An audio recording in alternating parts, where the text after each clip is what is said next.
Hey everybody, Andrew Cletus here.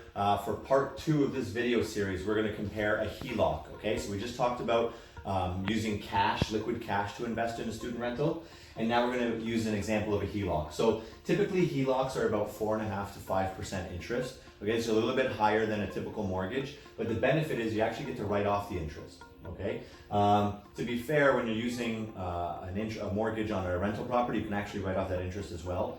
But borrowing the funds over here as a HELOC for the down payment, you can now write off the mortgage for the rental property, and you can also write off the down payment because you used your HELOC. So let's say, for example, your house is valued at $600,000, okay, and you have a current mortgage of $330,000. Then what you do to calculate a HELOC, you can actually HELOC up to 80% of the value. So you take the value of your home, times it by 0.80. So in this example, 600,000 times 0.80 gives you 480,000. That 480,000 is the maximum amount that you can actually borrow a HELOC on.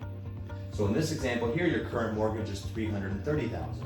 Okay, so you minus the 330 you already owe, that frees up $150,000 on HELOC. A HELOC is a home equity line of credit. So you're actually pulling that home equity as a line of credit out of your principal residence, and now you have $150,000 to invest. Okay, so $150,000 that you're using to invest at 5%, we're gonna go with a higher amount here, at 5% interest is $7,500 a year. The benefit also of a HELOC is you only have to pay back the interest. You don't have to pay back the principal, okay? So the interest payment is $625 a month, okay? Now again, going back to that same example of the same student rental, right? We had cash flow, $754 a month, and now we have a HELOC payment of $625 a month, okay? So that really now only creates $129 a month cash flow. Times 12 months is $1,500 a year. And you're gonna think, yeah, you know what? $1,500 a year cash flow, $130 a month, that isn't impressive. That doesn't change my life. But to be fair to the rental property, you actually didn't put any liquid cash down. You put money down, but you borrowed it off your principal residence, okay? And you're writing off the interest. So it's almost like you just borrowed the money from the bank. So you're gonna use 80% from, let's say, for example, TD Bank to purchase a student rental, and then the other 20%, instead of putting down cash, maybe you HELOC against CIBC. So it's almost like TD and CIBC are your joint venture partners on this property, okay? So although 129 cash flow a month doesn't seem too impressive, it's really nothing to scoff at because we're gonna calculate the appreciation and the mortgage paydown, okay? So over 5 years, you've got $7,700 in cash flow. Again, nothing to write home about, nothing too impressive. But 5-year appreciation stays the same. So now we've got the almost $74,000 in appreciation. Your mortgage paydown is just over $60,000.